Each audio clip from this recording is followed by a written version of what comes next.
Ahead and get started. I call this meeting to order a regular board meeting of June 26, 2025. Can I have, can't hear us? The teacher voice? Okay. I call this meeting to order of the regular board meeting for Coachella Valley Unified School District, June 26, 2025. No? I don't think your mic's working. The volume. Hello? Yeah? Okay. No? Maybe? I see Mr. Price. This one's louder Okay, we're gonna, sounds a lot better. We're gonna go ahead and get started. We're gonna start 1.2, Pledge of Allegiance. Trustee Arredondo, you wanna lead us on the pledge? Please join me in honoring our flag. Place your right hand over your heart. Ready, begin. I pledge allegiance to the flag of the United States of America and to the republic for which it stands, one nation, under God, indivisible, with liberty and justice for all. Thank you. Thank you. Can we have roll call? Yes. Roll call, President Vargas. Here. Vice President Paz. Clerk Valerie Garcia. Present. Trustee Joey Acuna. Trustee Jesus Gonzalez. Trustee Thomas Tortes. And Trustee Trinidad Redondo. Present. Okay. We have nothing under recognitions. We're going to move on to 3.1, closed session public comment. Do we have closed session public comment? No closed session. Okay. Okay, while you get that ready, I will read the statement. Okay, so closed session public comment. This is an opportunity for members of the public to address the governing board regarding any closed session items within the board's subject matter jurisdiction. Please complete a request to address the governing board form and hand it to the recording secretary. Speakers will be limited to 3 minutes per person with a maximum of 20 minutes to each subject matter. If you provided a form for closed session, just make sure to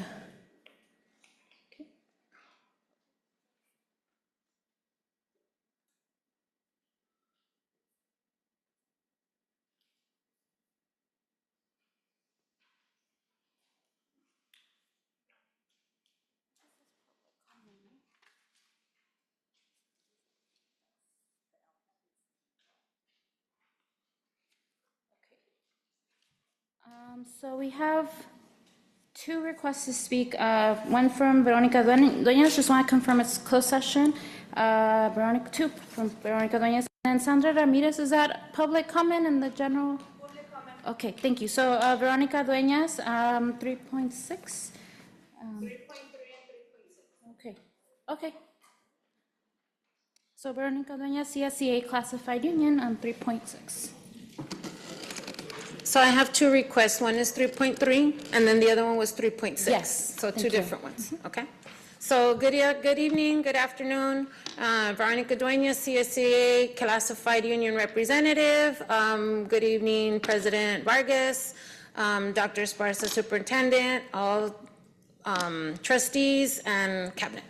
So on 3.6, which is appointment, employee appointment for the district, I need to bring up 2 topics on that you guys can talk about in your closed session. One is we're always talking about transparency and what that we want to be no nepotism and all that good stuff, right? All the stuff that's going on in the media lately about this board and what's going on within our district. So with that being said, when you guys appointed a person to a director position, right? How did that happen when that person did not apply for the position? That's one. Another crazy one is, again, we're talking about transparency here, is I have brought up that a person that is sitting within your director's area over there that should be being paid interim has not been, yet we pay interim everywhere else in this. And we're even doing a contract for consultation, right? When a person is leaving. How is this not wrong? Because if you have not applied for a position, how are you being appointed to a director's position? That's not fair. I thought we were changing the way we were doing things in this district and moving forward, right? So how does that look towards us? Do the proper process. Also, somebody's doing the work just like classified. We fight for somebody that's doing out of class. Sometimes I come up here and I advocate for both because I don't believe it's fair. But if somebody is doing the work for quite a while, that person, whoever position they are in, needs to be compensated. That's what I need the board to look into and understand. Because we're trying to get away from all the nepotism, right? That's what I've been hearing. Thank you. I speak on the next one? Okay. So 3.3, closed session labor. Again, thank you for this. We are still in a layoff process. June 30th is the last day for all my members that have been laid off. Starting July 1st, whoever stayed with the 12-month position will now start anew in their new bumping area. I am asking you as a board to please take into consideration the feelings of my people that are having to make a drastic change, because not everybody does the same job in every area. Please look into helping support the site, the employee, and all the other employees around them in whatever position that they are now going to, that maybe they haven't been in that position for years. And this is the reality that this district has put us in, right? You guys made the decision due to financial issues that we have, and here we are. So I could have had a secretary that has not been in the health service tech position for more than 20 years, but that was her previous position. Guess what? Laws and policies have changed. Now, if we don't update them, that's on you guys, right? But this is the reality that my people, my classified people are going to face starting on Tuesday and going forward. So please take this into consideration, make a better plan of how do we execute starting Tuesday going forward, because this will affect not just the site, your students. Because guess what? The front desk people might not all be able to work together or whatever have you, but I need somebody to show compassion to the change that's going to happen until CSEA and the district can come together and make a difference by negotiating. Get that, please, negotiating, because we do have a PERB case, right? So please, let's start thinking differently for this new school year. Thank you. Thank you. Next closed session comment for 3.3, 3.4, and 3.5. Alicia Valladolid, subject matter IMA Library.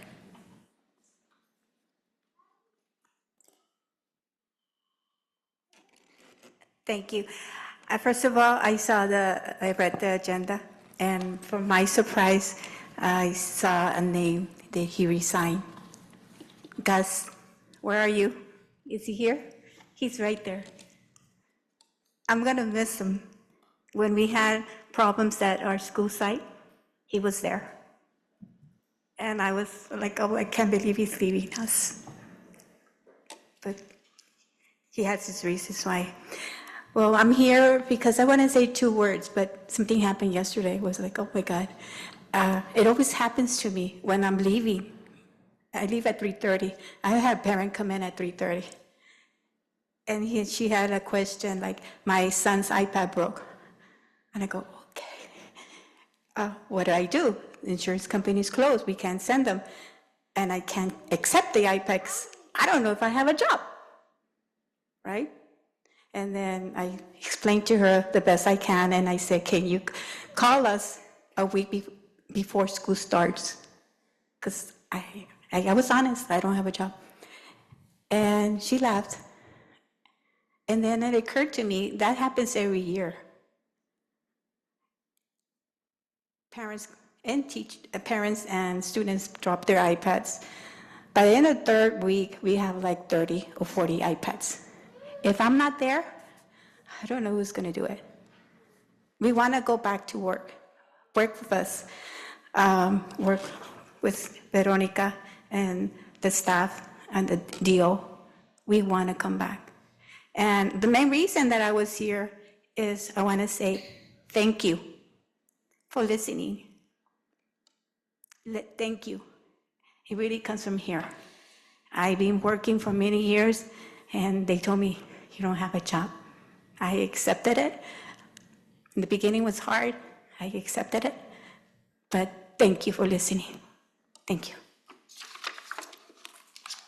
Thank you. Do we have other closed session comments? No? Okay. We're gonna move on to 3.2. Do I have a motion to enter into closed session? So move. Do I have a second? I'll second. All those in favor of going to closed session? Aye. And all those opposed, abstain. We will be coming back from closed session at 8 p.m. So we just want to note that 8 p.m. is when we'll be coming back. Thank you. Okay. Good evening, everybody. We're gonna go ahead and get started. Do I have a motion to return to open session? Motion. Do I have a second? 4.2, announcement of action taken in closed session. Trustee Garcia? All right, in closed session, the board took action to terminate employment of certificated employee 2025/12/685 per administrative law judge decision OAH number 2025030216 dated June 9th, 2025, wherein termination of employment is effective June 10th, 2025. The board directed the superintendent or designee to send out appropriate legal notices. The roll call vote was as follows. Ayes were 5, noes were 0, abstentions were 0. 4.3, approval of agenda is submitted. Do I have a second? Second. Are there any, anything we're pulling? No? Oh, okay. All those in favor? Aye. Opposed? Abstentions? 5.1, board notification, requests to address the board. Public comments, open session. Introductory comments and requests to address the board on items on the adopted agenda and items not on the adopted agenda will be considered from the audience at this time. Please complete a request to address the governing board form and hand it to the recording secretary. Speakers will be limited to 3 minutes per person with a maximum of 20 minutes to each subject matter.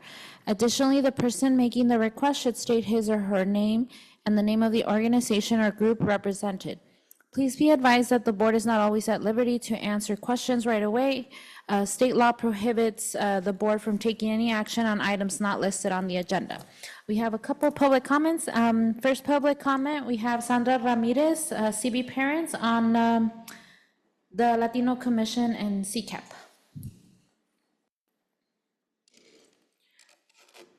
Buenas tardes a todos. Mi nombre es Sandra Ramírez y estoy aquí para expresar mi preocupación por la propuesta de reducción del 50% en el contrato con Latino Commission. Estos servicios ayudan mucho a prevenir o ayudar a los jóvenes con el abuso de sustancias, de alcohol y drogas. Esta organización juega un papel vital en el apoyo a los estudiantes que luchan con el uso de sustancias y este recorte puede tener grandes consecuencias. Urgimos al distrito a monitorear de cerca cualquier incremento en incidentes relacionados con alcohol o drogas entre los estudiantes y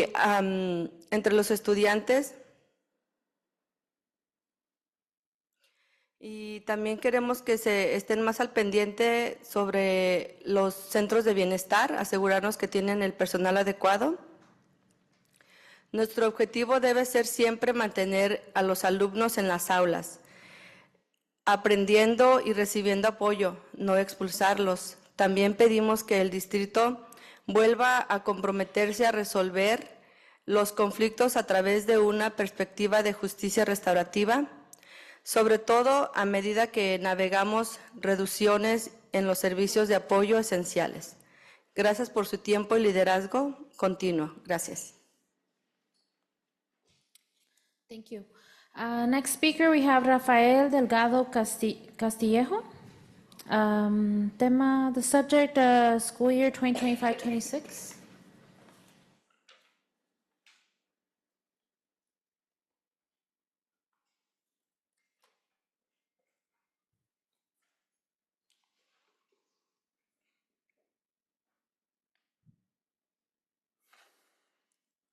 Buenas tardes a todos presentes, ¿verdad? Mi nombre es Rafael Delgado, mi esposa Nadelia. Tengo 3 hijos, 2 de Mirage y 1 en Meca. Solamente quiero compartir en este año 2025-2026 empieza una nueva etapa llena de interrogancias para todos nosotros, de cómo será este año, de cómo se nos presentará y de cómo vamos a seguir adelante. De que si va a haber los servicios adecuados para nuestros hijos. Bueno, son muchas preguntas que hay. Lo importante, no dejar caer las esperanzas de que nuestros hijos tengan todos sus servicios, tanto educativos y especiales. Nosotros como padres tenemos que apoyarlos, estar presentes en las reuniones de las escuelas de nuestros hijos y más que nada involucrarnos en las reuniones del distrito para poder saber, tener conocimiento de lo que pasa, si está bien o está mal, si hay alguna pregunta y no quedarse con ella en la duda. Por eso aquí presente va la doctora Esparza y toda la mesa directiva, junto con todo nuestro distrito escolar y nuestras escuelas. Siempre nos estarán escuchando para ser atendidos como lo han sido hasta ahora. Doy gracias por el apoyo que nos dio en este año pasado por la nueva ruta del bus que nos ha favorecido en la calle 7th Street, en Lincoln, en Meca, a nombre de nuestros hijos y padres beneficiarios que hemos sido. Con esto termino. Where we educate champions. No tan solo es de ustedes, sino también de nosotros. Verlos en el éxito y el encima. Gracias por nuestras pequeñas palabras. Gracias. Muchas gracias. Next speaker, we have Brandon Ulloa. I'm sorry, why don't I know? Next time, Ulloa. Ulloa, Next LCAP. Thank Yeah. you. Hello, my name is Brandon Ulloa. Dear members of the CVUSD Board of Education, on behalf of Alianza Coachella Valley, we want to express our gratitude for your leadership and transparency as the district navigates a challenging financial period. We recognize that difficult decisions had to be made in the development of the current Local Control and Accountability Plan, the LCAP, and we commend your commitment to making thoughtful, student-centered choices despite budget constraints. In particular, we want to acknowledge and thank you for preserving funding for restorative justice implementation and training. The district's continued investment in this work reflects a strong commitment to creating supportive, inclusive school environments for all students. We especially want to highlight and appreciate the specific ways that RJ practices have been integrated into our school communities this year, including the daily SEL lessons for elementary schools that are culturally competent and bilingual, weekly SEL lessons for middle and high school students, And my favorite, the monthly principal meetings to support the Tier 3 youth with regular check-ins to ensure that they have the resources required in order to succeed. These strategies have been meaningful and noticeable impact, and we encouraged by the progress made so far. Your efforts have not gone unnoticed. As we look towards the upcoming school year, we are hopeful for the communities, for the continued expansion and deeper integration of RJ practices across all in the school district. We strongly support efforts in fully implementing restorative approaches that not only foster healing and accountability, but also ensure that discipline policies prioritize keeping students in the classroom and engaged in their education. Embedding restorative practices into the district's discipline framework is critical to reducing suspensions and expulsions while building a culture of care and belonging. Thank you again for your leadership and continued commitment to the well-being and success of the CVUSD students. Thank you. Thank you. And have a coffee.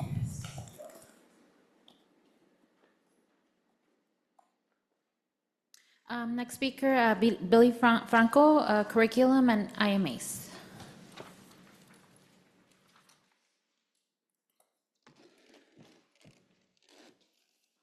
Good evening, Board President Vargas, Dr. Esparza, and everybody else. So I really wanted to come up here to talk about a couple things regarding our curriculum. I am the curriculum resource technician for our district, so I am the one that does kind of help and oversee and make sure that the proper curriculum is being purchased for our district, as well as overseeing the libraries, supporting the IMAs, making sure that they have what they need to make sure that they're doing their job effectively, to make sure that our students have what they need to learn.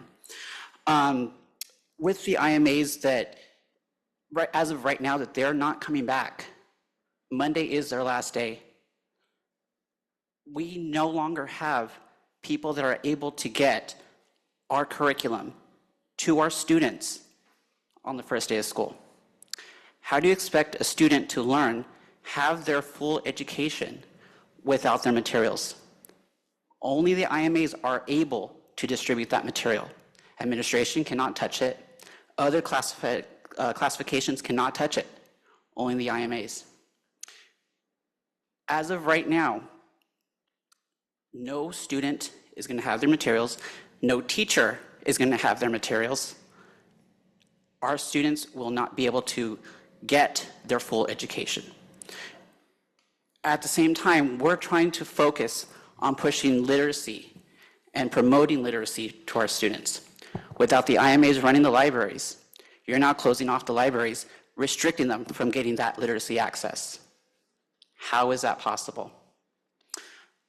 Just like I said last month when I came up here and spoke, I still encourage everybody to put in a Williams complaint if the students do not have the materials by September 1st. On the district website, the Williams complaint notice was actually from 22-23 school year. It hasn't been updated. Right now I just checked, it's not listed anywhere on the district website. I understand that we're trying to transitioning the website to the new server or to the new hosting server, but it should still be up there. We need to make sure that our students have what they need, and by doing that is making sure we have the staff employed at reasonable hours to make sure that that job gets done. Thank you. Thank you. We have Veronica Dueñas for a number of items. Do you want me to call each one out and get 3 minutes? Yeah. Okay.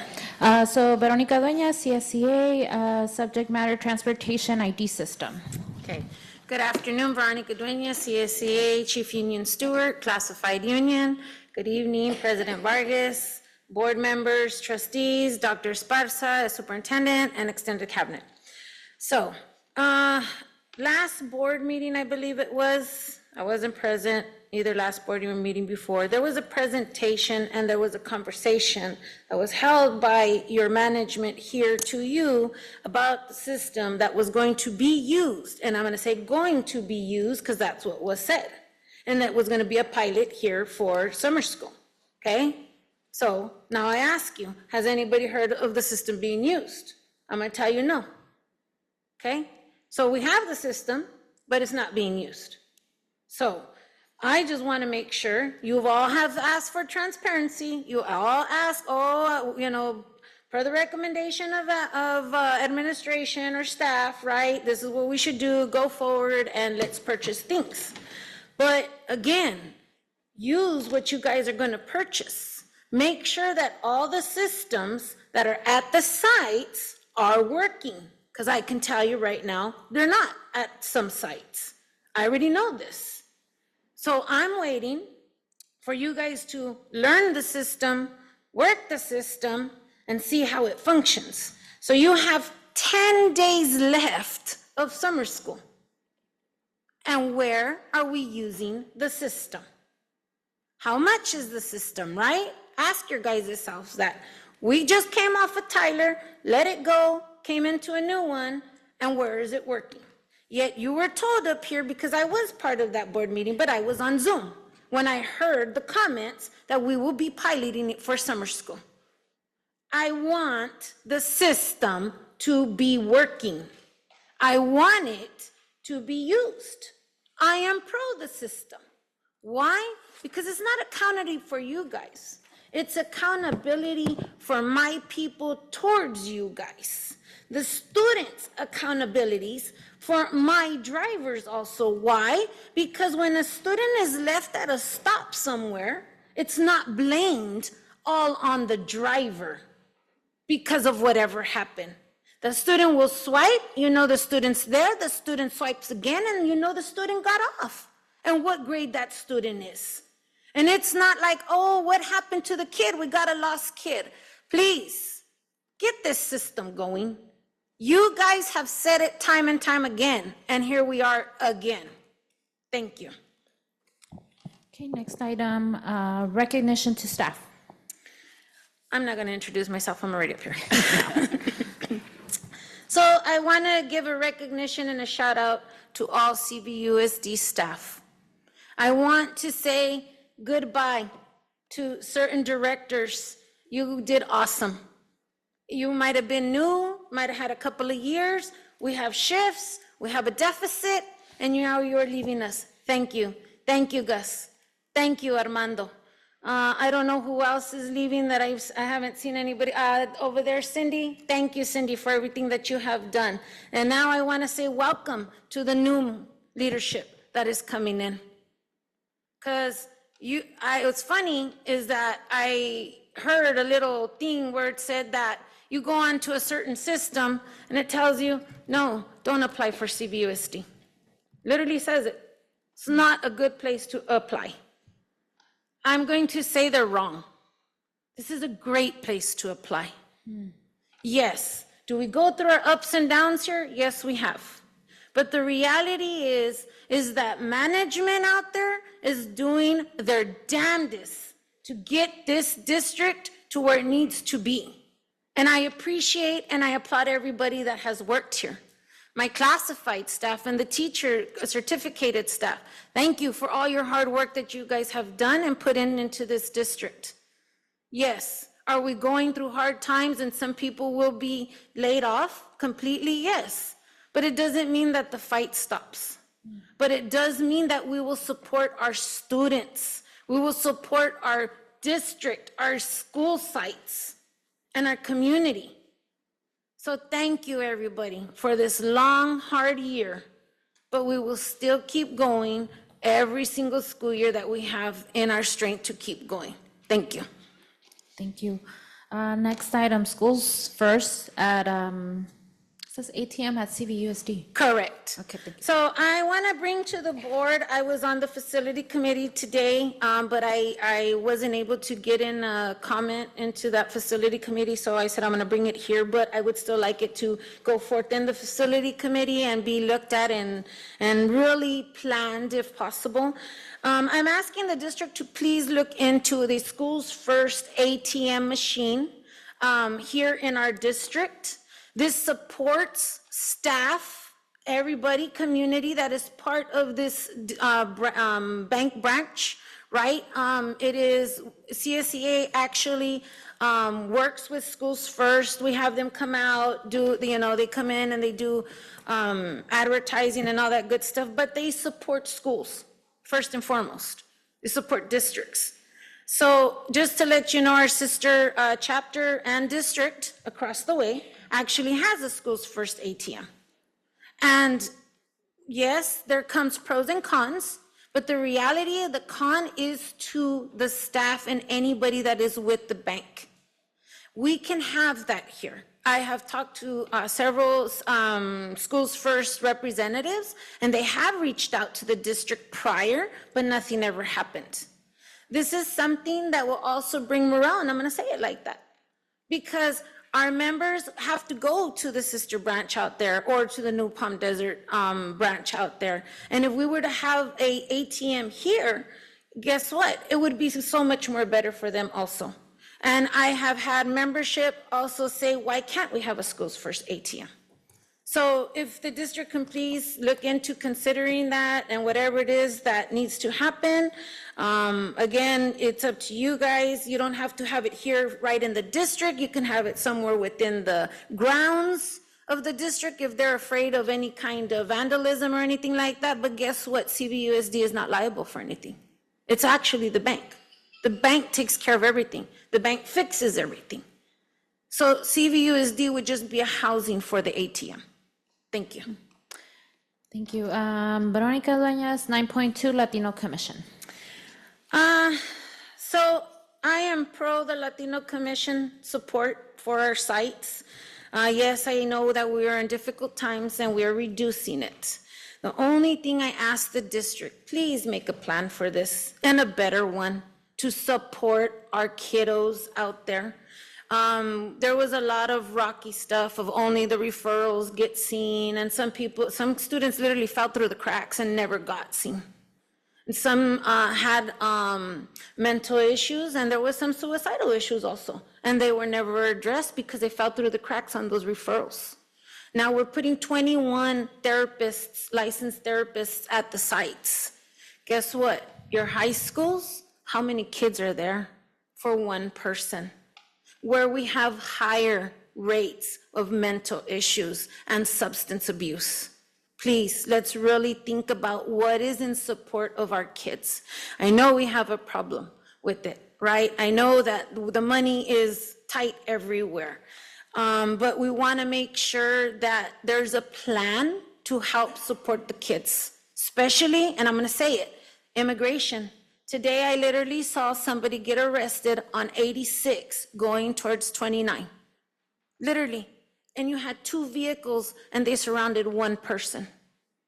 So please, the day last Wednesday, huge, where they took out the students from almost all the schools because of the issue that we had with ICE out there. This is real. People are like, wow, I never thought that we were gonna get here. No, it's here. It's real. It's happening. How do we support the kids? How do we support the parents? You know, the red cards, they're there. But are we really pushing it out? I don't know what more we can do, but guess what? There's a lot more we can do. It's just how do we do it? We are here. This is what's happening. And they're at our front door. And actually, they're already inside our house. So please, let's really make sure that the Latino Commission support for the students, we're looking at it at a site basis, not just one person at an area, and that referral process. Thank you. Thank you. Next one, 9.3 LCAP. So thank you, Dr. Esparza. And I'm going to say that.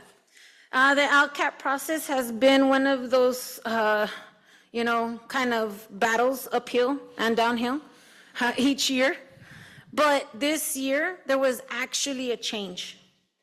And it was done better. You guys are always going to see me talk about it. You guys are always going to hear my opinions about it. It is what it is. But because that LCAP is the district, it's what we're doing and what we are not doing. It holds us accountable, and sometimes it doesn't hold us accountable. But it does need to be there.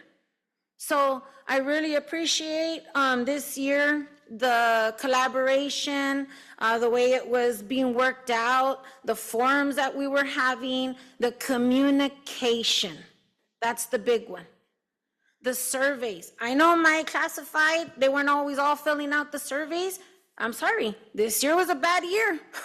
You know, they weren't happy about it. So why should I do anything? But the reality is that I see that LCAP is changing. And as long as there's transparency and communication, guess what? That's gonna change the way this district, the inner part of it works. And that's the reality. Thank you. Next one, Veronica Dueñas, 10.3 budget. So, yes, I am not a budget person, but I sometimes do understand it, as all my years that I have been advocating in this, right? So I do want to bring up an issue because, again, the district on this multi-year projection, 3 years, right? 25, 26, 26, 27, and 27, 28. If I look at the ending ballots, which everybody else is going to look at, I see no deficit. I see red, but I do not see deficit. What I do see at the bottom is a commitment. What does that mean? Am I committing? The district committing? Who's committing? Right? So when I look at this and I see an ending balance of 25, 26 combined, I see $100 million. I do not see 60 million deficit. So my question is, are we in a deficit or not? And then if you go to the third projected year, 2027 to 2028, I see a commitment of 43 million, 25, 26. I see a commitment of 17 million, 26, 27. But I see no commitment on 27, 28. What does that mean? Now, I know you guys are going to do the informational today, right? And maybe I will get my answer within that presentation. But what I'm trying to say is, again, I am on the outside looking in and not understanding. This here shows no deficit to me, unless it's explained, right? But again, for the people from the outside, should be able to say, are we in a deficit or not here? Okay, thank you. Last one, Veronica Dueñas, 14.7. So again, the district says we are in a deficit, and we are contracting with the person from the outside, an outside vendor, for nurse work. This might be certificated, but it also affects classified at the same time. Because if I have nurses, mind you, I think you guys let go 2 or 3 nurses. Why are we paying up to $49,746 on a contract? That doesn't make sense for a nurse, because that's literally what it said on here. I'm like, wait, what? So then why did we let off? Is it because we want to let them off because we're paying too much on an FTE and we'd rather go pay an outside vendor to do hearing testing, visual testing? Let me make sure I get that right. Audiometric and vision screening for 49 grand, when you have them here and you laid off about 2 to 3. You could correct me on the number because that's certificated. But does it affect classified? I'm going to tell you yes. You want to know why? Because I have a paraeducator that helps sometimes to do these testings. So I don't understand. How can the district pay for something that we already have in-house? Now, if there's a special kind of testing, then go train our people to do it. Because there still are ends. I have LVNs, that's classified. Why can't an LVN do a hearing test? I have an HST, health service technician, at the school. Why can't that person do a hearing test? So please, again, when I say where's the plans, what are we doing here? Because you're telling me that there is no money. How do I know that? Because you laid off 252 classified people. But yet, you're gonna pay 49 grand for something that can be done in-house. Thank you.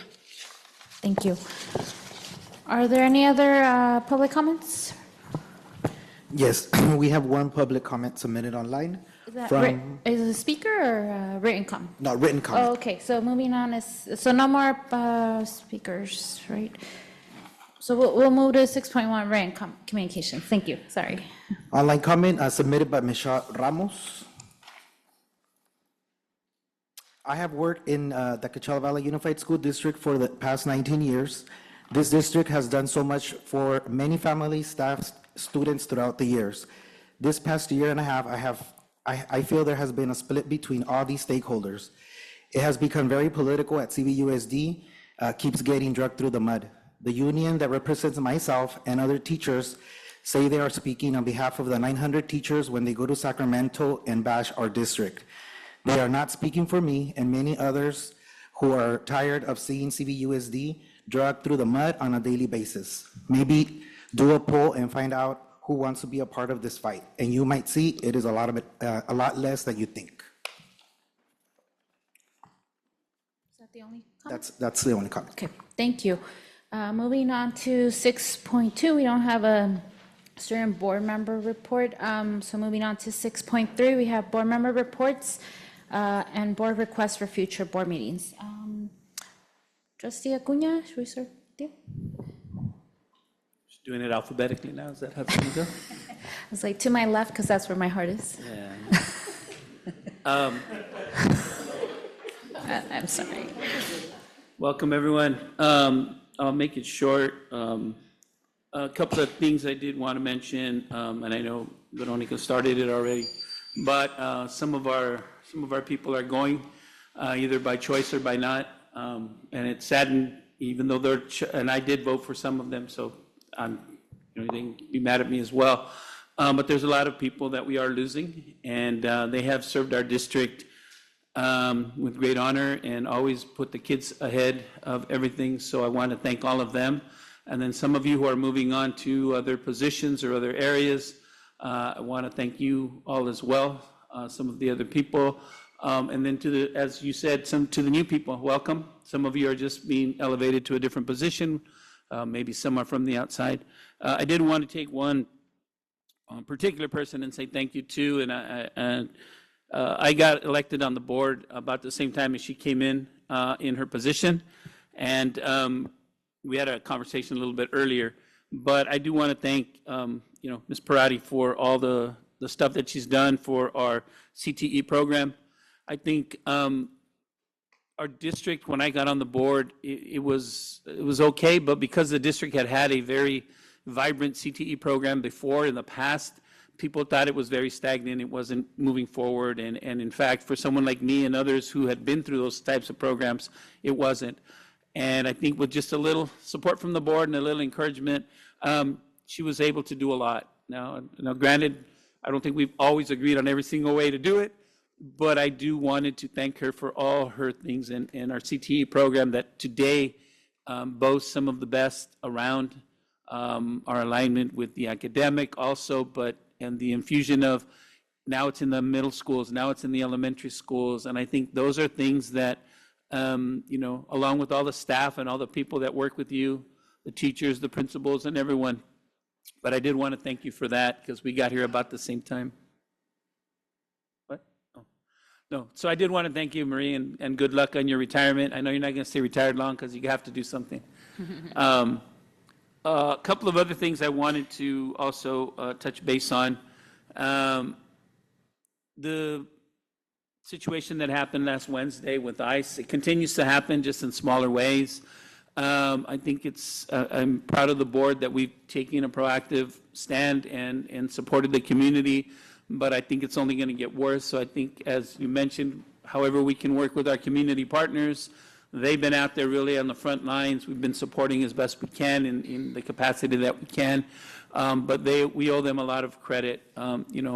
A lot of groups, Alianza's one, TODEX another, I know Viva Oasis is another group. There's so many groups out there that are all working together to help with this, but I think it's incumbent on us to continue to support them in any way we can and move forward. Again, our differences on LCAPs are small compared to the differences that we're having with our federal government right now, really terrorizing our communities and the Native American community as well, which they also did that last week as well. So I just want to ask the board that we stand tall, stand vigilant, and support our communities. We're going to be starting a new year pretty soon, next Tuesday. Summer school's almost over. I would ask that everybody take a good rest because I don't think it's going to get any easier next year. We'll be opening a new school. We'll be making a lot of changes. We're going to not have as much staff. So I would suggest that everybody get some rest. And again, I've always said I would rather you come up here and tell me what's on your mind than you sitting at home just criticizing us. I appreciate people who get off the couch and come and tell us what they're thinking. So with that, that's my report. Yep. Trustee Gonzalez? Trustee Tortes? Thank you, President, and thank you everyone for attending and being open with your concerns and issues for the community and especially the students. And Trustee Acuna is correct. I come from the Salton Sea area district, but I'm also part of the Native American community, which was hit hard also by ice. And we have a sovereign nation that we pride ourselves on, and I always say the community, not just the Native American, but we're all indigenous as far as we see. So we see the community just like that. So we try to protect everyone. But I think in talking about what's going on now, it's going to go on for the rest of the next 3 years. The community can support. I heard, what we can do, and we can do more. What we can by relaying the support to the constituents the other ones that we've elected with more power than what the board has. We need those people that are at the state level and the federal level to lobby for this school district and to lobby for our kids. Because if we don't have anybody fighting for our kids in Washington, D.C., this is just going to get worse. So my call to the community is to have everyone find out, contact, and if you need help, we can get you the help of who's your constituent, who's your politician in your area at every level to combat this. And they need to be aware that these kids are just as valuable and just as equal as any other kid in the United States. And that's what we're up against. So again, I would implore the community to find out what we can do. And it's Washington, D.C., that's where we need to be. We need to find everyone that we can to support the congressmen, assemblymen, senators, everyone that they can to fight for the students within the Coachella Valley Unified School District. Thank you, President. Trustee Arredondo?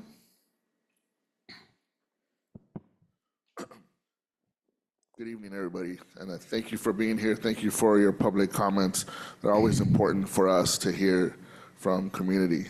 I had the opportunity, along with my colleagues, to attend the adult school graduation, and I believe there's 520 graduates. So I'd like to thank thank you for the invitation from the adult school, and thank you, colleagues. It was great to be there. I also like to thank staff that are departing our district. And I'd like to wish you well on your new positions. And this is, I believe that given our districts some of our challenges, it just better prepares you for some of the things that you'll face in other districts, and it actually supports your growth because you've already been through some certain situations, right? And I'd like to say just to Dr. Esparza, I know a question was asked me by community is to make sure that our parents have access to our schools, even though they might have issues with getting identification. So I know that it's always a security issue to make sure that parents, but I hope that, during these tough times of just uncertain times, that we can support our parents to make sure that they have access to our schools as well when they're out there, and that our staff is able to also support our parents that are trying to pick up their students and or participate in school activities. I'd like to thank all the summer school staff that I haven't had a chance to visit the schools, but I will before the 10 days are up. I'd like to thank all our staff who are putting summer school together. I know that my biggest fear is that the numbers will decrease based on what's been going on in the community, and that even next school year, we might see a decrease in our student population. And that only means that we have to, relook at our budgets and rework what our plan. But we hope that we can continue to do the best that we can as a school district. We're facing challenges just like others are, but we have to work hard and work together to move forward, right? And we may disagree on how we get there, but we got to work together to get there, right? And it's not that we disagree. We may have disagreements, but we have to work through those disagreements to make sure that the students have what they need. Okay, so Dr. Esparza, I would also like a presentation. My request is just to see if the data has come out on our students. I know the CAS scores were coming out, so my request is to see a board presentation on our schools to see how they improved. I know we've seen preliminary data, but I'd like to see a presentation during the board meeting. And that's my report, Madam President. Thank you. Okay. Trustee Garcia? Thank you. Thank you to everyone who has spoken to us. We hear you, and we need that. We need to hear from our community. We need to hear from our employees to keep us informed on what's really going on the ground.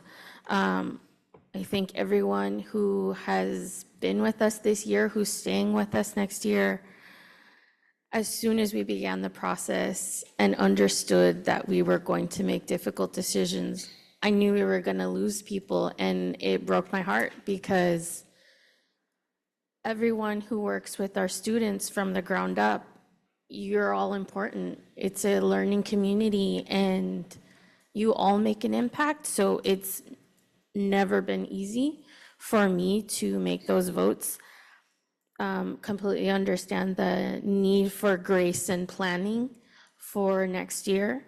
And thank you for keeping us on our toes. If things aren't being implemented, we need to know that so that they are. We need the summer to work out kinks so that next year is as smooth as possible. As far as the immigration and our response to that, I know I've heard about asynchronous work for students who need to stay home, making sure that we can do that even in the next year. I want to be careful about data, though. We don't ever want to have data that ICE or others can use against us. So we have to be really careful about the way we keep track of things, but we absolutely need to be there for our community. I have family that is not safe or comfortable right now. So absolutely, making sure that we have the resources, but we're very careful so that we're not putting people in jeopardy in our way of helping people, right? But absolutely a plan for asynchronous during the regular school year so that our students aren't falling behind in areas that we know it's going to come up, it's going to continue to come up. So really making sure that we have clear plans for that and a discrete way of getting that to them. I know that the next school year is going to begin in just a couple of days. We are still hearing plans and how they are going to work out. So it's still something that we're working on to make sure that next year is as clear as possible for us all.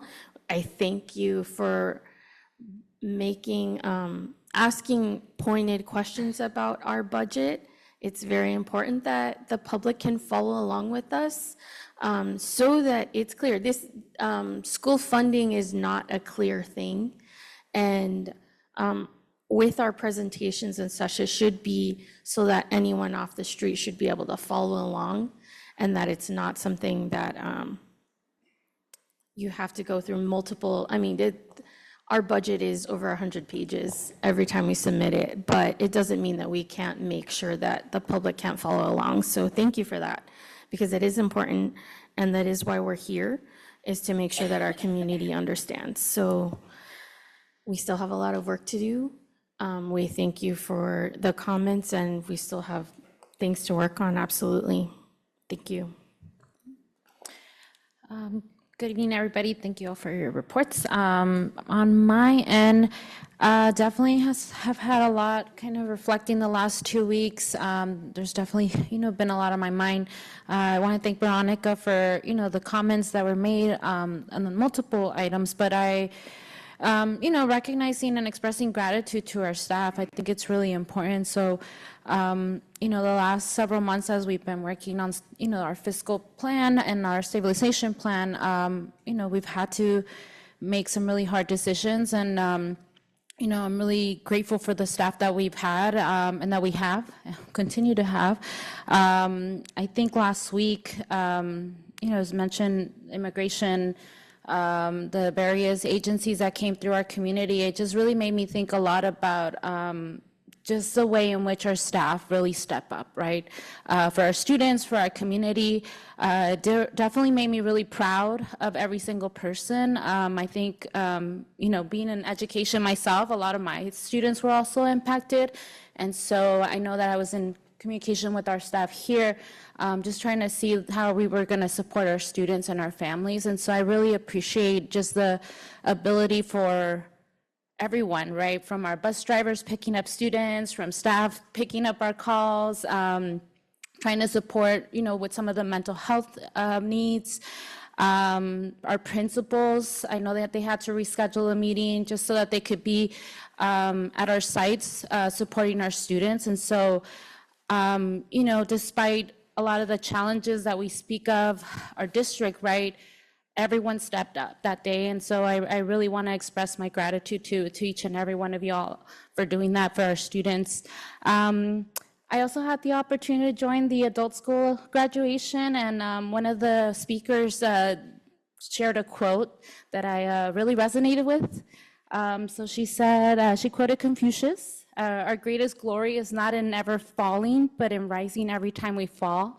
Really meant a lot to, the circumstances that we're going through as a district, right? They're very difficult.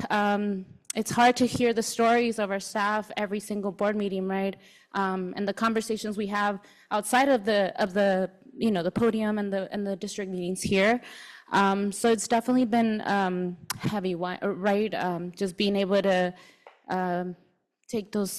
make those hard decisions, right? But really want to thank everybody for their hard work this last year, and just the work that's going to continue to happen, that we still have to do, right, the coming months. I do want to recognize that, Ms. Bass has announced that she's stepping down after 7 years. We really appreciate her for her service to our district. We are still waiting to hear what will be the next steps, but we do want to acknowledge, her service to our district, and I'm sure we'll continue to see her involved in our community and our district. And I think that's it for me. Thank you. Superintendent's report. Good evening, everyone in the audience and everyone who's with us online. I want to just talk a little bit about our summer school EXLP program. It's been a great success. We want to thank the staff for that. Our students across CVUSD are engaged in hands-on learning through expanded learning experiences, activities that include art, dance, yoga, cooking, and educational field trips. Recently, over 700 students went to multiple sites, enjoyed going to a field trip in our community, and it was to the movies and learning about our community building and making sure that they're provided those enriched activities. So I want to thank the Expanded Learning Program along with Summer School Program for that. I also want to thank our English learners, our early learners who are supporting our youngest students. Our Early Learners Program have scheduled teachers training on Learning Genie assessment tools. They ordered all the classroom materials for UPK for next year, actively working to reach 100% preschool and Head Start enrollment by the first day of school. And so I really want to thank them for being out there and so early on trying to recruit. So thank you to our early learner program. College and career, I wanted to mention that we're preparing our students for a life after high school. Over 549 College of the Desert transcripts were processed for our high school students to support academic planning and dual enrollment. So over 500 students will be in dual enrollment classes. Additionally, we have our students at West Shores that are going to be provided a health pathway for the first time. So it's going to launch in 25-26 school year, offering students 18 college credits, and 12 of which will be dual enrollment at no cost to them and their families. And so I wanted to just put that out there. As Mr. Acuna, Board Member Acuna has stated, celebrating the retirement of Marie Parati, Director of College and Career. Marie Parati has done a lot of work here in the district. After 11 years of dedicated service, we proudly recognize her outstanding contributions to CTE and CVUSD. CTE program growth, oh my gosh, it went from 12 programs to 25. And she launched 20 new middle school programs, ensuring seamless pathways from middle to high school. She also worked on curriculum and work-based learning expansion to offer our students jobs outside of the school district for learning experience. She's done so much, and so we extend our deepest appreciation for all your time, and we congratulate you on your retirement, Marie. I also want to thank all of the employees of the district. I know that this is not an easy time as we close this chapter of 24-25 school year, especially for those who are leaving due to our budget crisis. This year has not been easy for several people, but when you're no longer going to be employed, that is a lot, and that is really hard. And so I want to thank the employees who have been with us, who will be leaving us. We wish you the best. We are still working to ensure that we can support you however we can in providing the different workshops. I know HR has provided some workshops in order for our employees to learn how to apply for unemployment. We're still going to be giving the food boxes from our food services program that collaborates with some of our farms here. And we truly appreciate you, and we hope that you do find employment quickly. We hope that for some, reason or another, that we can get $100 million or $200 million gift a check in the mail, and possibly bring people back. RCOE, don't listen to that. But I truly appreciate the work that all of you have done. I truly appreciate the unions who have come to support and to speak on their behalf, and know that we appreciate you too. Thank you. Thank you. Moving on to information presentations, we have 7.1, Karen Pantoni, Local Performance Indicators. Karen? Oh, it's just information? Okay. Do we have any questions from the board? Okay. 7.2, we have Tara Hitchen, overview of CVUSD gate plan.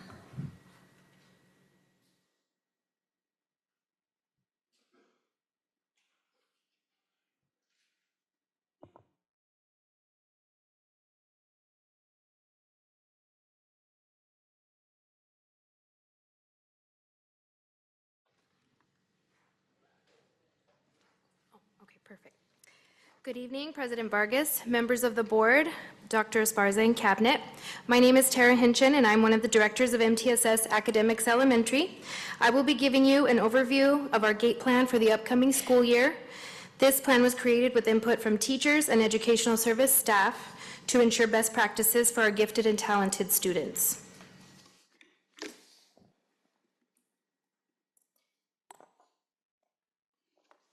Does it go? How does it go?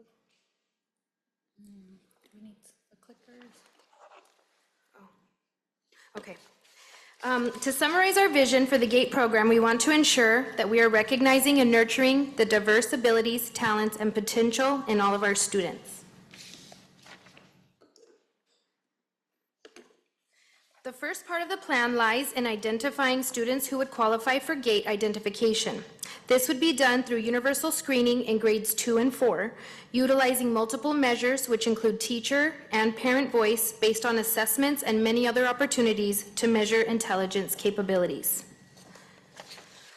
Through this program, each school site will be supported by a designated GATE site coordinator who will assist with the identification and assessment process to ensure appropriate student placement. And once identified, GATE students will have access to a variety of after-school enrichment opportunities focused on project-based learning. Additionally, we will ensure that GATE-identified students in secondary are appropriately placed in advanced academic pathways, including dual enrollment, honors, and AP courses. As part of the instructional approach for GATE-identified students, we aim to provide a rigorous curriculum that incorporates depth, complexity, novelty, and acceleration to meet the needs of advanced learners. By implementing research-based instructional strategies, we will promote inquiry-based and problem-based learning models that align with California standards and integrate STEAM-focused best practices.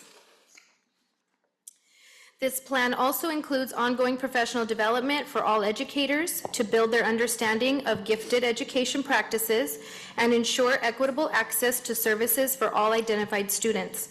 Our goal is to equip teachers with the tools and strategies they need to effectively support gifted learners and foster their academic success. An essential component of our GATE plan is parent and community engagement, aimed at strengthening communication and collaboration among schools, families, and the broader community. This includes hosting GATE parent nights and establishing a GATE parent advisory committee. We also seek to build meaningful partnerships with community organizations to further enrich student experiences. Our plan also includes strategies to monitor program effectiveness by analyzing data and the trends to ensure equity and academic growth amongst our gifted learner. We are committed to making data-informed decisions that guide continuous program development and long-term sustainability. This program is funded through LCFF supplemental and concentration dollars under LCAP Goal 1.3, ensuring that adequate services are provided for our students. The allocation supports both personnel costs, such as teacher stipends, and non-personnel expenses, including testing materials and curriculum resources. Thank you. Any questions? Are there any questions? No? No? What's just, Oh. No, no. I apologize. What's the total number of GATE students that we have currently? Right now, we haven't identified students in a really long time. We haven't really had a program. I think we would have, I can get those numbers for you. I'm not entirely sure where we stand right now, but I know it would mostly be students that are secondary if we do have any that are identified. Thank you. Mm-hmm. Other questions? Have a comment? So this is a program that we began planning late last year. We did have several teachers and parents who came to us and talked to us about the GATE program. And so I experienced being a student in the GATE program, and I asked when I arrived here, why don't we have a GATE program? And they said, well, we used to have it, so that's why there'll probably be some secondary students in there. But it's about making sure that we start those assessments and we start identifying those students. And I know it's going to be students not just academically gifted, but, talented as well. Mm-hmm.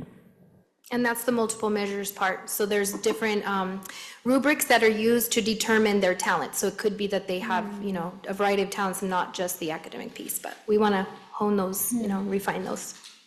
I was gonna ask, in the multiple measures, do you consider like language or things? Yes, and there is a part for the language piece.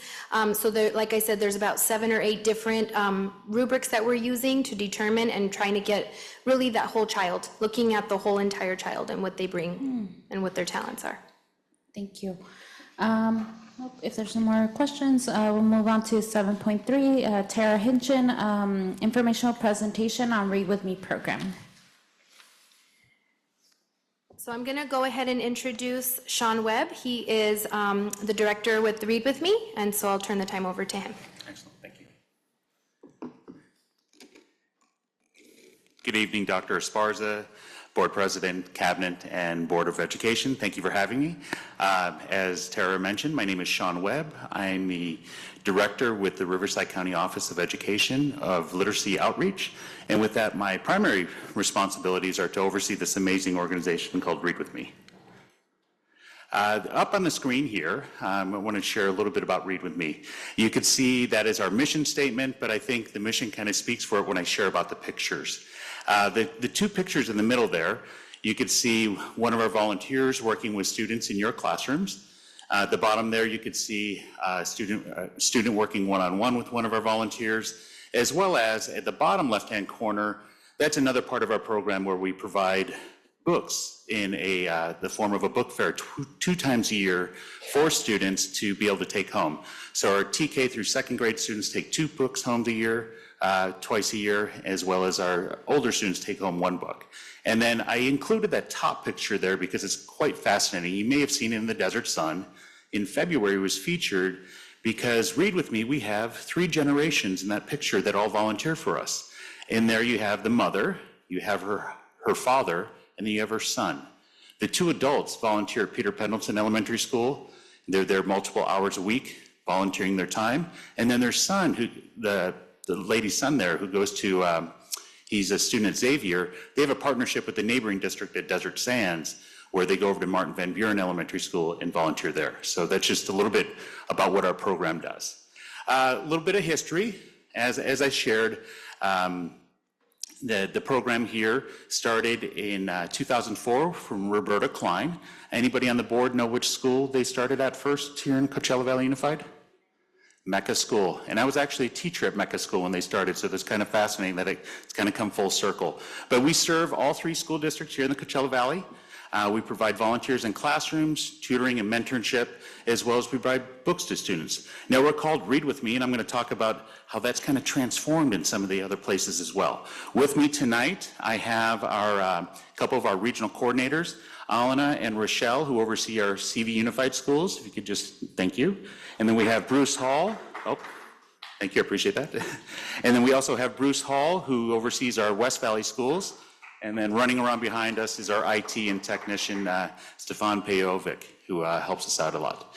But some of the things I want to kind of brag about with Read With Me, this last year, we were Nonprofit of the Year for the city of Cathedral City. We actually service 2 schools in the Cathedral City, as well as we were nominated for Palm Desert Chamber of Commerce Nonprofit of the Year. And then we also had a Citizen of the Year out of one of our staff members, so that was pretty awesome.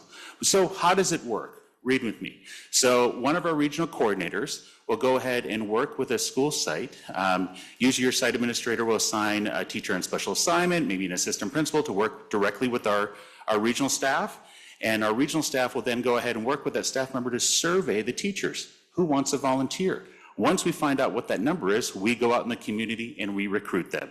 We recruit to get the volunteers from churches, from different country clubs and organizations. We have 7 different spots where buses pick up and bring students to your schools.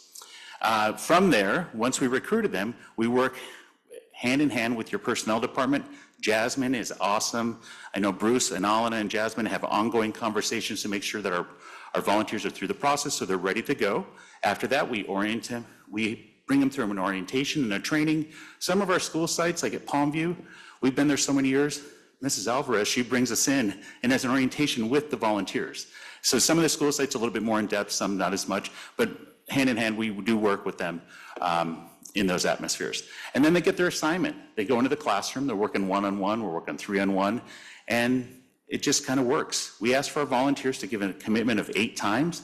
Chances are they do it a lot more than 8 times. And our volunteers are typically in classrooms from November to April. Might be asking why they miss the beginning of the year and the end of the year. Most of our volunteers are snowbirds. They're ones that are volunteering their time while they're here during the school year. And then we do have some year-round volunteers that don't use the bus as well. That there is a little time frame of the schools that we've opened up with Read With Me, starting in 2004. You guys can take a look at this. The picture I want to point out, in the picture there, I talked about how Read With Me is kind of morphed.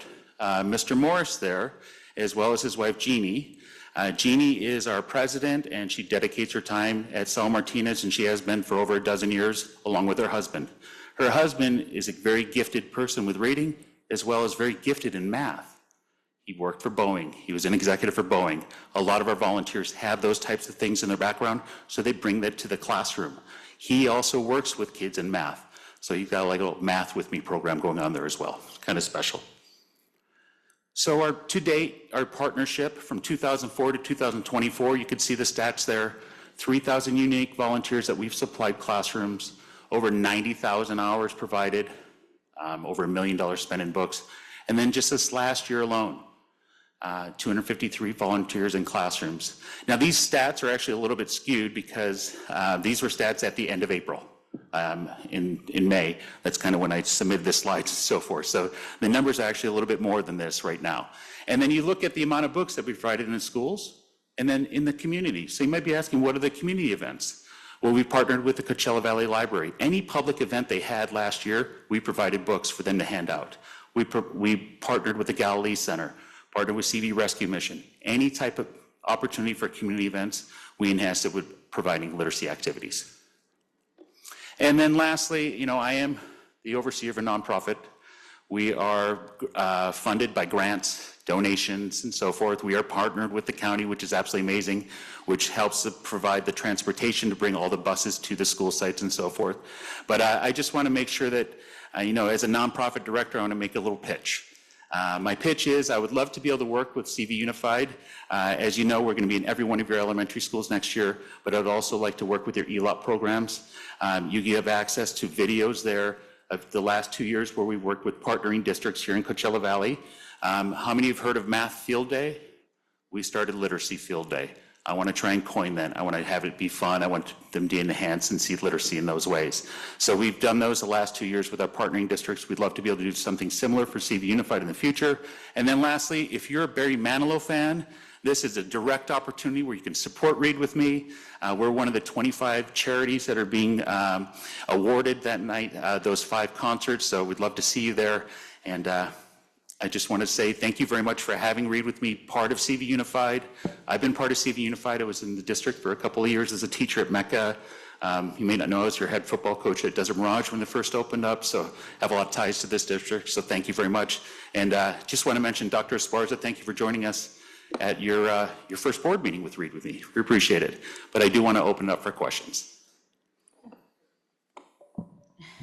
Are there any questions? Oh, Mr. President- Gonzalez? Yeah, President Vargas, I just personally wanted to thank you for the work that you guys are doing. I think the impact, right, it really goes unnoticed, the magic that happens when a child learns how to read, the opportunity for a child to take a book home. 300,000 books in the last year, that's a lot of books. And I think those children having those books, and I've seen the content, it's in both Spanish and English, it just creates a lot of magic. And I don't know how many lives you've changed by the work that you guys do, and I know there's a real strong commitment that goes beyond why you wake up to go to work to earn money. There's a commitment that comes in your spirit and your vibe and wanting to make a difference in our community. I just wanted to personally thank you guys. Thank you, appreciate that. I do want to note that with our data assessment over the last couple of years, when a student works with one of our volunteers compared to not working with a volunteer, our students that are working with volunteers, their scores go up at least 66% or better. And that just tells me it works. So it's an easy thing to ask for. So thank you. Thank you. Thank you. Trustee Arredondo? Just also want to say thank you. When I'm doing my classroom visits, I do see the Read With Me volunteers. Thank you for the work that you're doing and for, just the numbers, tell the story. And hopefully when we get a presentation soon about our data, we'll also be able to just say thank you again, right? I can't wait to show it. It's always great. Thank you, Mr. Webb. Other comments, questions? No? Thank you so much. Lastly, I'll point out, at your seats, you should have received a Read With Me bag since SAC. So when you do your classroom visits, please hand that to a child. In there you have a sample of our books, both English and Spanish, and a sample of some of our literacy activities that we participate with the kids with. So thank you very much. I appreciate it. Thank you. We do.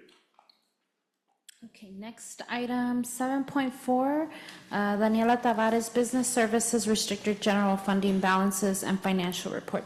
Is this a presentation or just information? It looks like it's just information. And does anybody have comments or questions on it? No? Okay.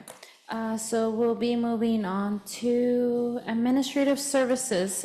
We have 8.1, approval of RCOE authorized signatures. A motion for approval. Do we have a second? Second. All those in favor? Aye. Aye. All opposed? Abstentions? Motion carries. 8.2, Dr. Francis Esparza, approval of agreement with Daniela Tavares of support in the Business Services Department. Do I have a motion? So moved. Do I have a second? Second. Any questions, comments? All those in favor? Aye. Aye. Oppose? Abstentions? Motion carries. 8.3, approval to increase Olivares Madruga Law Organization 2024-25 fiscal year amount to provide counsel and other legal services. Do I have a motion? I'll motion the same. A second? Do I have a second? Any questions, comments? Questions? No? All those in favor? Aye. Oppose? Aye. Aye. And abstentions? Motion carries. Motion carries. 8.4, approval to renew contract with Olivares Madruga Law Organization to provide counsel and other legal services for the 2025-2026 fiscal year. Do I have a motion? Motion for approval. Do I have a second? Any questions? Comments? No? All those in favor? Aye. All opposed? Aye. Abstentions? Motion carries. Okay. Action item, Action Educational Services 9.1. We have Socorro Sanchez requesting approval of comprehensive school safety plans and instructional continuity plans for the 2025-2026 school year. Do I have a motion? Motion. A second? Second. Any questions, comments? All those in favor? Aye. Aye. Oppose? Abstentions? Motion carries. 9.2, Socorro Sanchez requesting approval of renewal contract agreement with Riverside County Latino Commission on alcohol and drug abuse services for the 25-26 fiscal year. Do I have a motion? I'll motion. Do I have a second? I'll second. You second? Okay. Trustee Acuna seconds. Any questions, comments? You comment? I just have one, and just to reiterate what I said before, I mean, it's unfortunate, that we had to make some of these cuts, but again, I go back to the point, and it seems like it's one per site. I would remind that our schools are not all equal, and the equity part of it is what I have a very concern about. We have especially elementary schools who have, 350 students, and we have some that have 1,000. And so I would like to make sure that when we're implementing this, as you guys are going to be doing, that we keep that lens on that equity part of it, not simply every school gets one just because it sounds good. That would be my only thing about that. With some of the cuts, it's going to be even harder to do, but I think we should always keep our lens on that equity part because of that. And then obviously the high schools, the middle schools, Toro Canyon is a lot larger than both Bobby Duke and CDA. And so I just want to make sure that when we're implementing this, that we keep that in mind. Mm-hmm. Oh, you have a question? Yeah, I mean, I'd like to see this contract go beyond the bell and provide services after school. That's just me as a board member. I think that students after school could benefit from having therapists. So those are my comments. Other comments? I had asked about, as we're making these cuts, how are we filling the gaps? So I had asked staff about, what are we doing to provide the additional support? I think the challenges that our community face are still there, right? And so just thinking about all the other supports that we do access, and I think they had mentioned that we are still working with, like Riverside University Health that also provides for crisis interventions and things of that sort. So maybe just reminding staff that there are other tools that we're also utilizing. I don't know if you wanted to share more, but. No? Okay. Did we vote? All those in favor? Aye. Aye. Opposed? Aye. Abstentions? Okay, motion passes. 9.3, we have Socorro Sanchez requesting approval of the Local Control Accountability Plan 2025-26. Do I have a motion? All motion. A second? Second. Any questions? All those in favor? Aye. Aye. Opposed? Abstentions? Motion carries. 9.4, Socorro Sanchez requesting approval of the 2025-26 consolidated application spring release. Do I have a motion? Motion the same. I'll second. Any questions? All those in favor? Aye. Aye. Opposed? Abstentions? Motion carries. 9.5, Socorro Sanchez requesting approval to purchase student iPads and cases from Apple Inc. and headsets from CDWG LLC. Have a motion? I'll motion. A second? I'll second. All those, questions? All those in favor? Aye. Opposed? Abstentions? Motion carries. 9.6, Socorro Sanchez requesting approval of LCAP Federal Addendum 2025-2026. Do I have a motion? Motion. I'll second. Any questions, comments? All those in favor? Aye. Opposed? Abstentions? Motion carries. 9.7, Socorro Sanchez requesting approval to purchase student hotspot monthly services for 1 year from CDWG Inc. by Kajit Inc. Do you have a motion? I'll motion. A second? A second. Trustee Garcia, seconds. Any questions, comments? Just some discussion, just a question, maybe not discussion.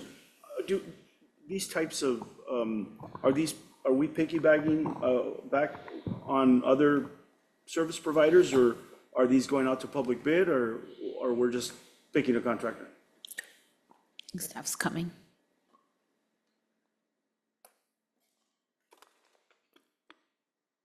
Hello, everybody. We're using contracts through the reseller. So, so these are already contracts that are vetted through the state agencies. I see. Thank you. Piggyback. You're welcome. Other questions, comments? All those in favor? Aye. Aye. Opposed? Abstentions? Motion carries. Action Business Services. 10.1, Daniela Tavares, authorization to approve resolution 2025-68, encumber funds for the following fiscal year, 2025-2026. All motion. I'll second. Any comments, questions? All those in favor? Aye. Aye. Opposed? Abstentions? Motion carries. Item 10.2, Daniela Tavares, adopt Board Resolution 2025-67, classifying components of the ending fund balance. Do I have a motion? Motion the same. Second? Second. Any questions, comments? All those in favor? Aye. Aye. All those opposed? Abstentions? Motion carries. 10.3, we do have a quick presentation before we get a motion in.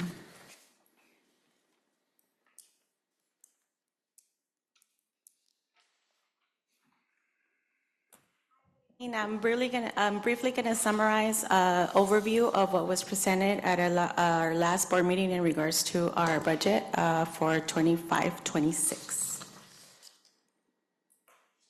So as far as fiscal year 24-25, we're estimating at having an ending balance of $119,717,593. I know there were some earlier questions in regards to this ending balance, and I'll answer them when I get to one of the last slides. Of this, $119 million, 50 million is restricted. 48 million is committed to the stabilization plan. I know there was a question earlier about committing funds. These are the funds the district needs to commit in order to meet our reserves. And when a later slide, when I get to my MYP, I'll be able to explain further into it. Reserve for economic uncertainties is 12 million, and additional commitments is 8 million, and our required reserve percentage is 3%. The budget assumptions used for fiscal year 25-26 is a proposed COLA of 2.3, our projected enrollment of 15,540, our projected funded ADA 14,561.65. Our STARS remain stable at 19.10%. Our PERS decreased from a 27.05 to a 26.81. Our contributions are estimated at 59 million, and our estimated unduplicated count, our duplicated percentage is estimated at 94.43. When we move on to fiscal year 25-26, we are estimating an ending fund balance of 100 million, of which 45 million is restricted revenue, 43 million is committed, 10 million is reserved for economic uncertainties, 500,000 is unassigned, and that's the 10 million is what meets our 3% requirement. Our multi-year assumptions for fiscal year 26-27, our cost of living is estimated at 3.2 for 26-27, and for 27-28, 3.42. Our enrollment for 26-27, 15,263, and for 27-28, 14,986. Our projected ADA, 13,855. For 26-27, for 27-28, 13,604. So you can see that decline in ADA. Our estimated unduplicated percentage, 26-27 is at 94.64%, 27-28, 94.93, and the CalSTRS and PERS projected rates. And this is our NYP. It's small, but I can share it with anybody. If you would like to request a copy, I can email it. I don't know, can we zoom in? Because I did want to touch, I know there was some questions on our ending balance, and then scroll a little up. Like, can you scroll up? I'm sorry, down, to kind of see the bottom numbers. Right there.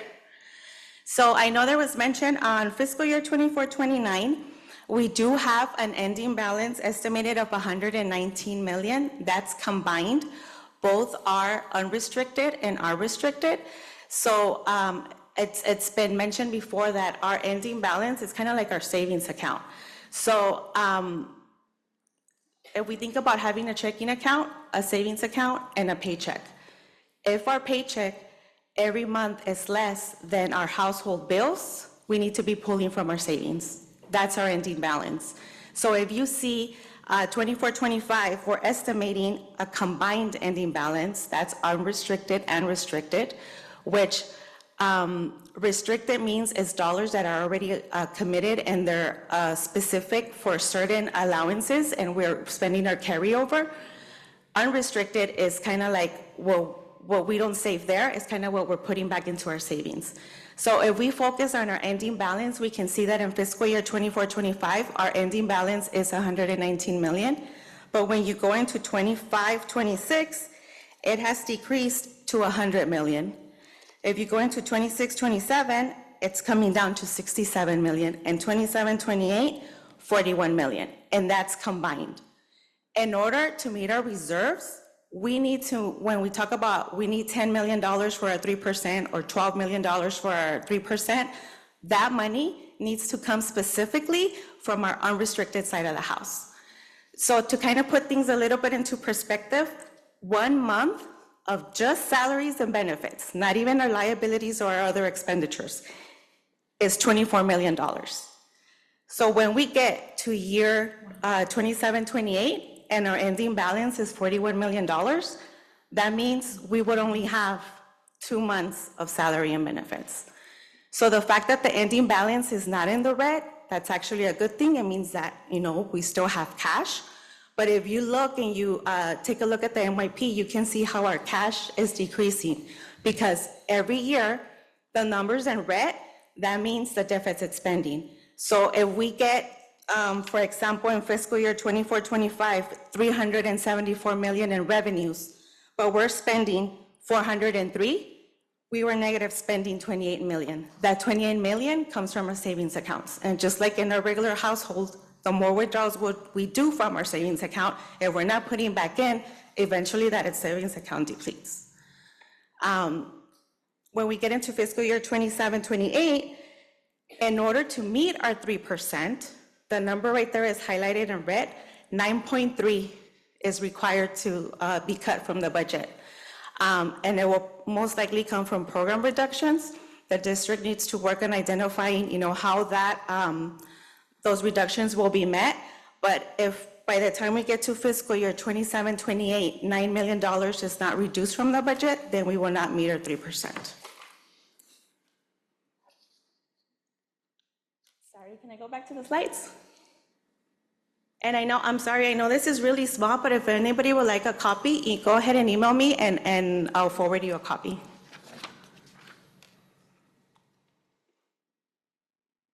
It might be attached to the agenda as well. Oh, there we go. Danielle, I have a question. Yes. If are you pretty much done? One more slide. Okay, This is the yeah. last one. I'm sorry. So this is just a summary of the MYP that I was just talking about. The change in fund balance, that is our deficit spending combined, both unrestricted and restricted. It will list it by year. In 25-26, we are spending 19 million more than what we are receiving in revenues. In 26-27, we're spending 32 million more than what we're receiving in revenues. And in 27-28, 25 million more. So every year that we are spending more than what we are receiving, we have to chip into our savings account. And you had a question, Mr. Gonzalez? I do.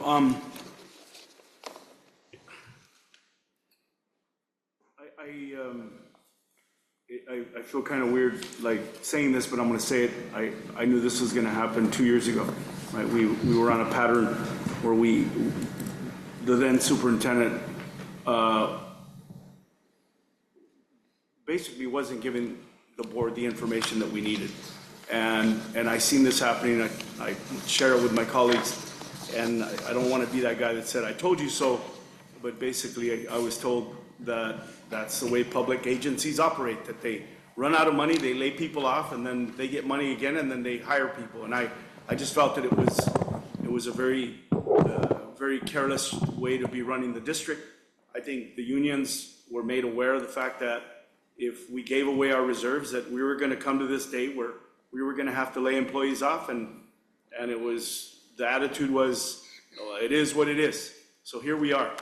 But in your projections, the question is, in 26-27, I think, you have a COLA of over 3%, of over 3 points, and then I think 27-28, you again are over 3, even though at 25-26, we think it's going to be about 2.3. Is that the number? That's correct, And too. what happens if we just get 2.3 or 2.5 and not the 3? Where are we at? What is that half a point move?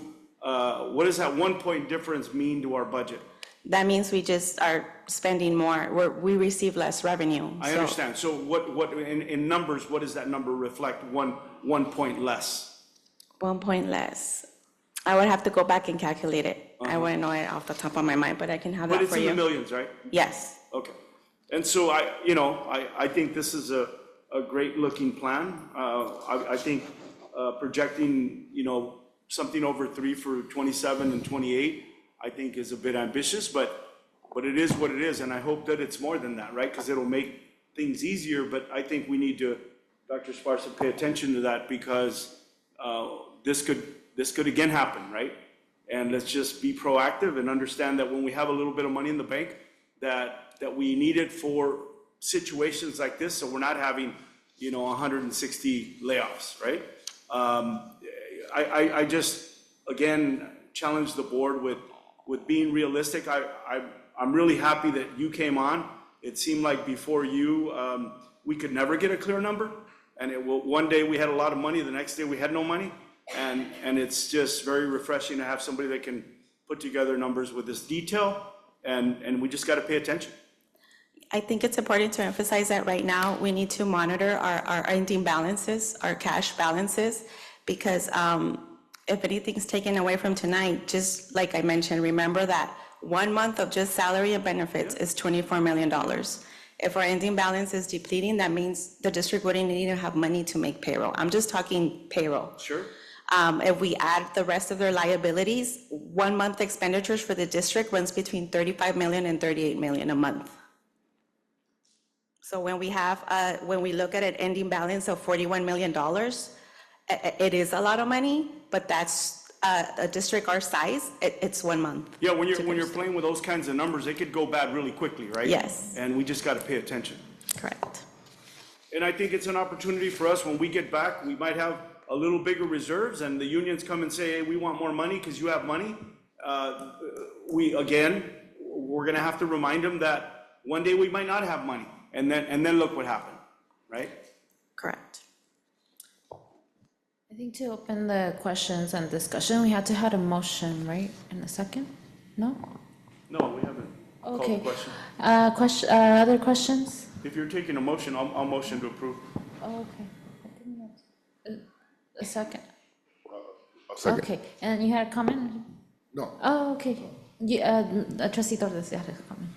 Yes, thank you, President, and thank you for the presentation, Daniela. But I just want to reiterate what I said earlier, is that we're facing unpredictable times now, and just to show this budget, I think we're looking at best-case scenario, which I don't think we're headed for in the next 3 years, because there are cuts being made, like I said earlier, that we have to stop. There are federal cuts being made if there are schools that have the word migrant, if there are schools that have the word language, dual language. Those are being on the table in Washington, D.C., and those are being cut. Those are the words that are being used. There are lawsuits against colleges right now that are serving Hispanic by affirmative action, saying that it's reverse discrimination. So that is just going to trickle down to schools. And since the colleges are being sued for giving Hispanics the equality, which I think we all deserve, it's just gonna be worse for the school. So we have to wordsmith, change the policy, change the wording, whatever we need to do. But again, my reiteration is that the community, talk to your politicians about fighting this discrimination that's happening in the federal government to make these budget cuts. Again, what we're seeing here as far as the budget, I think is a status quo scenario, and I think it's probably just going to get worse as we report throughout this next year. And that's my comment, President. Thank you. President, if I could be recognized for one final comment. Mr. Torres, I completely agree with you.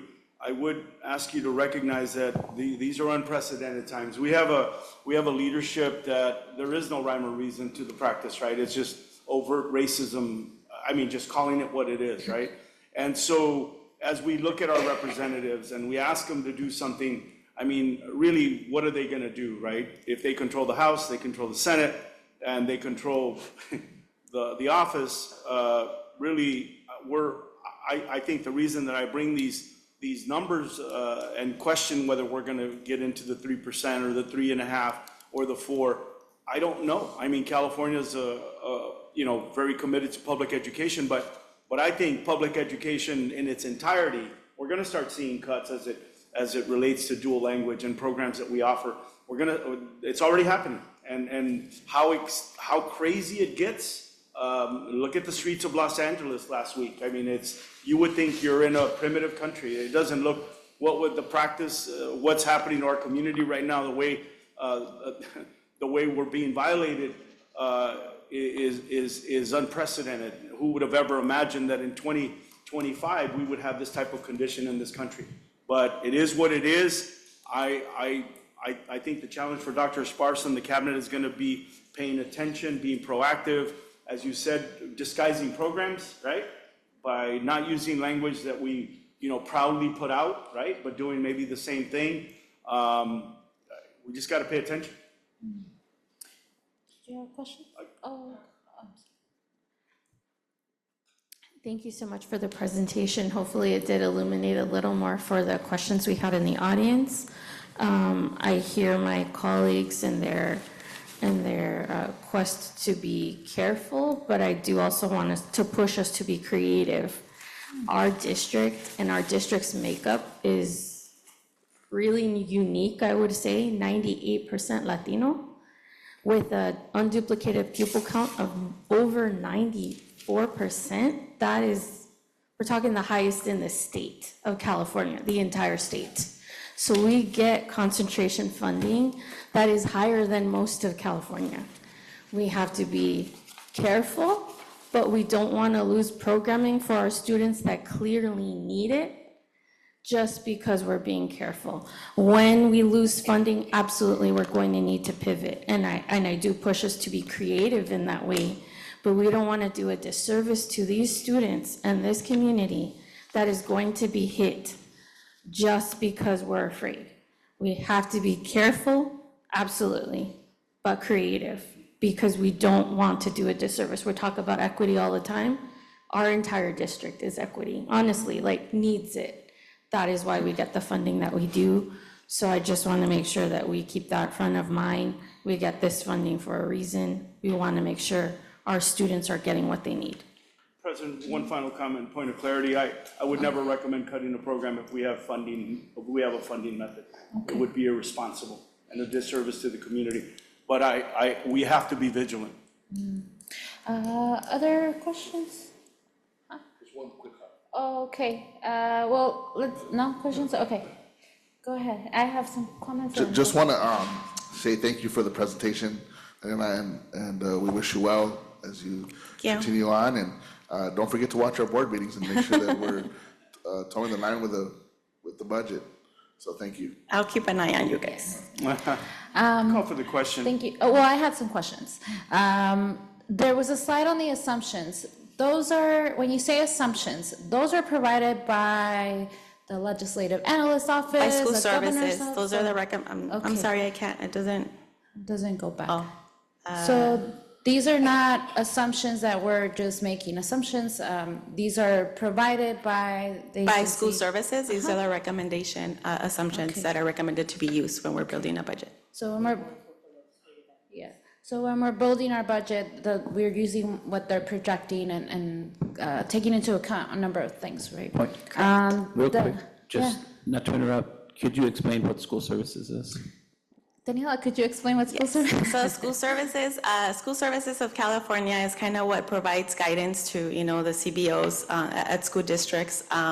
They analyze when the governor releases the budget, they analyze, what's coming down the pipeline, what they're going to release, makes assumptions, recommendations. They have a bunch of experts that just focus on this. And then we attend 2 meetings in January. It's when the governor releases what he's proposing, his proposed budget. And then in May is, the revised budget.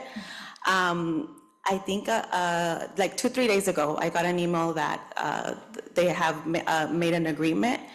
So it's just, it's a entity that provides guidance and services to school business officials. So just to be clear, it's an informed, like it's not just a 3 looks nice, we're gonna put it into our budget. It's actually an informed information that's provided to all LEAs, all districts, and that's what they use to come up with the budget. The other question I had, and maybe it's a comment. So I think last year, initially, there was an assumption on the cost of living, I believe. So this assumption doesn't always take into account. So for example, this past year, we had the fires in LA.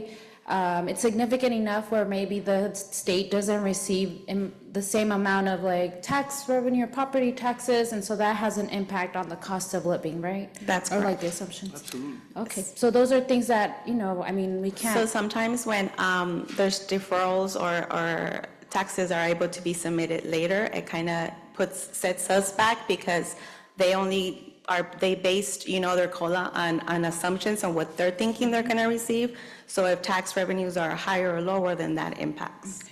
The other thing I wanted to note, so it says here projected ADA. I think, to the comment that we have such a high unduplicated percentage of students. I had a conversation with the parent and, ADA attendance is just so important for our district, right? We have to have our students coming into school with the presence of immigration, our communities. I think even just, it's concerning, right, that it could have an impact on our budget. So having that in mind, as we updated some of these numbers, we did take that into consideration, the political atmosphere, that it will potentially impact our enrollment in fiscal year 25-26. And the last comment I was gonna make, so we just spent the last several months, right, looking at our staffing, working with our HR, there's legal processes, there's deadlines. It was mentioned earlier, the cut to our migrant funding, it's June 26. How does the cut to a program like Migrant Ed have an impact on our budget, our So staffing, when we right? heard about the potential reduction in funding for migrant and possibly English learner, that has not been included in this. As we hear more, if that's something that will move forward, the district will have to make the determination, at that time, if those programs are reduced, and if they're not, then it's something that the general fund would have to absorb. Okay, so just so that I can make sure I understand. So when we have a program that's cut, if let's say we have a certificated staff member that's funded by that program, because it's June 26, we still have to keep that staff? In this instance, summer layoffs might be approved. So there's something that allows for summer layoffs that it's sometimes not approved. But now, because we heard about this reduction just recently, and it wouldn't have been able to meet the March 15 deadlines, there has been conversations that potentially summer layoffs would be approved by the state. Otherwise, we would have to keep that staff, and that would be reflected in that Of course. cost of. Correct. That's rolling over. Okay. Trying to think, there's other questions. Yes. So just a clarification, so for the projected ADA, we're still in a blended average at this point? Yeah. Correct, So 3-year prior. So if there was a shock, it would be smoothed out by 3-year average. So we wouldn't see the impact next year. We would see the impact and moving forward in 26, 27, and 27, 28. Okay. Any other comments, questions? Just a final comment. I think we could Yes. employ 2 employees to go make sure kids are coming to school, and it would incrementally pay for itself. I mean, just by looking at, patterns of truancy and making sure, house visits, making sure kids are coming to school, and why they're not, if they're not, right? Anyway, I call for the question. Yeah. Okay, we have a motion, a second. All those in favor? Aye. Aye. Opposed? Abstentions? Motion carries.